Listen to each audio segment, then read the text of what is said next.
今日係5月3號啊，又有新路通車啦。今次呢條係粉嶺繞道。咁首先就試下喺大埔向上水方向啦。咁呢個出口呢，就會喺呢個和合石出口之前嘅。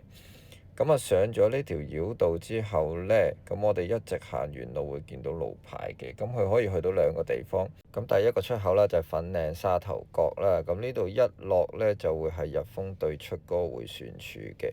咁如果去聯和墟同埋龍躍頭呢，呢個出口就啱噶啦。咁出咗嚟靠左呢個支路呢，就會轉左直去聯和墟同火車站方向噶啦。咁我哋靠右入迴旋處啦。咁嚟緊呢一個出口呢，我轉頭都會同大家講一講嘅。咁我今次就喺皇后山啦，龍躍頭都係呢一度出噶啦。咁如果調翻轉喺呢個皇后山出返嚟想去九龍呢，咁就好簡單嘅啫。咁啊臨入迴旋處之前靠左啦，跟住呢個大埔同埋九龍方向呢，咁我哋基本上都唔使入迴旋處噶啦，有條支路可以直接就可以上返呢條粉嶺繞道就出九龍噶啦。咁呢條路同頭先我哋入嚟嘅時候係同一段路嚟嘅，即係只不過係相反方向出返去。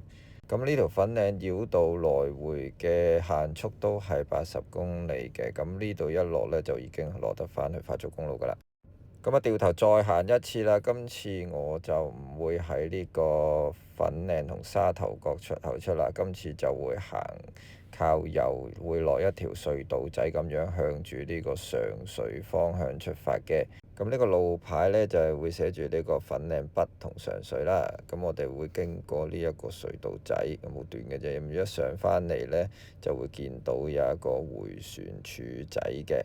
咁嗰個迴旋處仔呢，就基本上而家淨係可以掉頭或者向左轉嘅啫，就冇其他出口噶啦。咁左轉啦，跟住我哋咁左轉之後呢，一出呢個位呢，就會係馬適路嚟嘅。咁如果向右轉呢，就係黃虎山天平村，向左轉就係向返聯和墟方向嘅。咁講返第一段片落迴旋處第一個出口，咁啊寫住上水嘅，究竟去邊嘅呢？咁啊其實就係通返上呢條繞道，即係頭先我哋捐隧道仔嗰一橛嘅啫。咁就係出返嚟呢一個迴旋處仔啦，向返馬適路方向嘅啫。